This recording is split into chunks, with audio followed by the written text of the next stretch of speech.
Lab లో తయారు చేసిన మాంసం, పాల ఉత్పత్తులు, చక్కెర బ్రిటన్లో మొట్టమొదటిసారిగా అమ్మకానికి వస్తున్నాయి. 2 ఏళ్లలో లేదా ఇంకా త్వరగా ఇవి మానవ వినియోగం కోసం అందుబాటులోకి వచ్చే అవకాశం ఉంది. Food standards agency FSA lab లో తయారు చేసిన ఆహారాలను ఆమోదించే ప్రక్రియను వేగవంతం చేసే ఆలోచనలో ప్రభుత్వం ఉంది.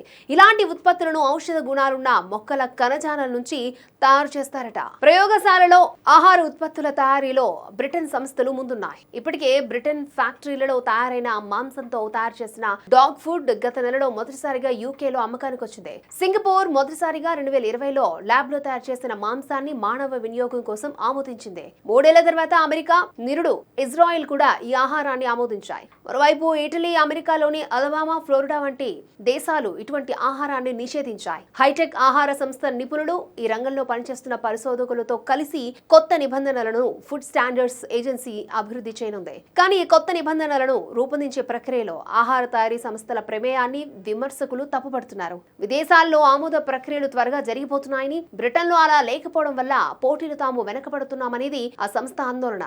అయితే వినియోగదారుల భద్రత విషయంలో ఎటువంటి రాజీ ఉండదని FSA chief scientific adviser professor Robin May అన్నారు.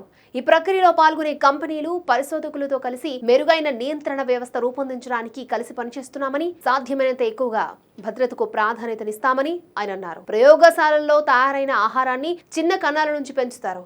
ఇందులో కొన్నిసార్లు ఆహార లక్షణాలను సర్దుబాటు చేయడానికి జన్యు సవరణ చేస్తారు.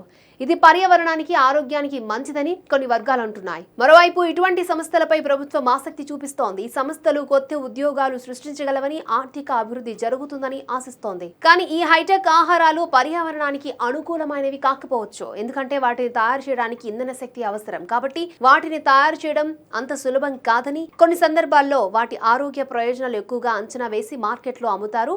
ప్రయోగశాలలో తయారు చేసిన ఆహారాలన్నీ అల్ట్రా ప్రాసెస్డ్ పదార్థాలే. ఆరోగ్యంపై ప్రభావం చూపించే ఈ అల్ట్రా ప్రాసెస్డ్ ఆహారాలను ప్రజలు తక్కువగా తినే ప్రయత్నం చేస్తున్నారు. ఈ అల్ట్రా ప్రాసెస్డ్ పదార్థాలు మన పూర్వీకులు తీసుకునే ఆహారంలో భాగం కాదు అనే విషయం మనం ఎప్పటికీ మర్చిపోకూడదు.